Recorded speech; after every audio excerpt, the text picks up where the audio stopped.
এই চ্যানেলে সম্প্রচারিত সকল খবরই সচেতনতামূলক এবং শিক্ষণীয়, কোনো কিছুই প্রভাবিত নয়।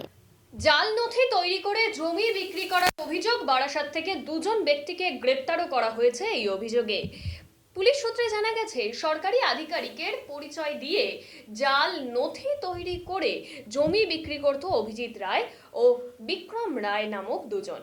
বৃহস্পতিবার রাতে বারাসাত থানার পুলিশকে সঙ্গে নিয়ে উত্তর 24 পরগনা জেলায় বারাসাত পৌরসভার অন্তর্গত 4 নম্বর ওয়ার্ড পান্না ঝিল এলাকায় দীর্ঘক্ষণ তল্লাশি চালিয়ে শুভজিৎ রায় ও বিক্রম রায়কে খুঁজে বার করে পুলিশ আধিকারিকরা।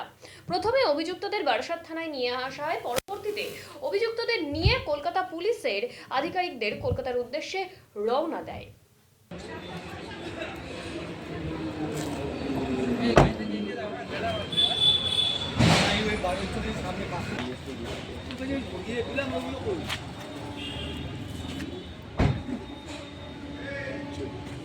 একালা যা একটু তাড়াতাড়ি। কি হয়েছে?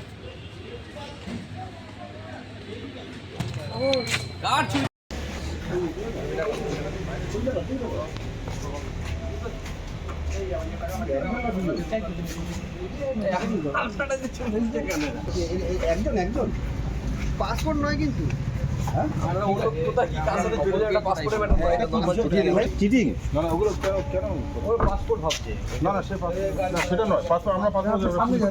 আচ্ছা, পাসপোর্ট কেস নয়। না না, আমরা ইনফরমেশন না নিয়ে করবো না। ওইটা কোথায় আছে? টোটাল ইনফরমেশনটা পেয়ে যাবেন আমাদের আর একটা গাড়ি এসছে,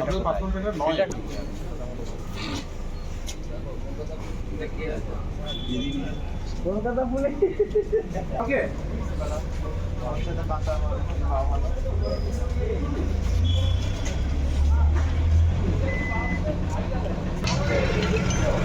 জমি জালিয়াতি